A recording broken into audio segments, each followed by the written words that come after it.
How to apply replacement debit card in nBank app.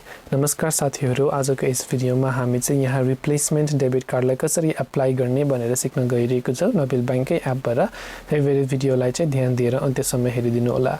यहाँ difference के छ भने यदि तपाईको डेबिट कार्ड चाहिँ एक्सपायर भयो रे अथवा तपाईको लस्ट र स्टोलन भयो भने चाहिँ तपाईले डेबिट कार्डलाई रिप्लेस पनि गर्न सक्नुहुनेछ। र यसको लागि तपाईले सिम्पली आफ्नो नबिल बैंकको एप खोल्नुपर्ने हुन्छ र लगइन गर्नुपर्ने हुन्छ। बटम राइटमा भएको मोर भन्ने अप्सनमा जानुपर्ने हुन्छ र यहाँ रिप्लेसमेन्ट डेबिट कार्ड भन्ने अप्सनमा सेलेक्ट गर्नुपर्ने हुन्छ। यहाँ तपाईले अर्को नै अप्सन देख्नुहुन्छ न्यू डेबिट कार्ड। त्यो अप्सन चाहिँ त्यो व्यक्तिहरुको लागि हो जसले चाहिँ आजसम्म डेबिट कार्ड नै अप्लाई गरेको छैन र फर्स्ट टाइम निकाल्न खोज्दै हुनुहुन्छ।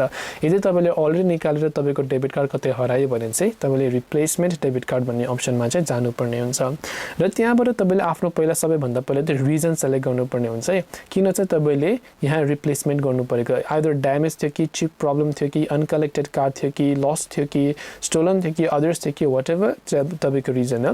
त्यहाँ आफ्नो बैंक अकाउन्टको नम्बर हाल्नुस्, मोबाइल नम्बर हाल्नुस् अनि प्रिफर्ड ब्रान्च हाल्नुस् अनि यहाँ क्याप्चा भेरिफाई गर्नु अनि प्रोसिड गरिसकेपछि चाहिँ तपाईले यहाँ आफ्नो डेबिट कार्डलाई रिप्लेस गर्न सक्नुहुनेछ। हो यसरी चाहिँ तपाईहरुले आफ्नो डेबिट कार्डलाई रिप्लेस गर्न सक्नुहुन्छ।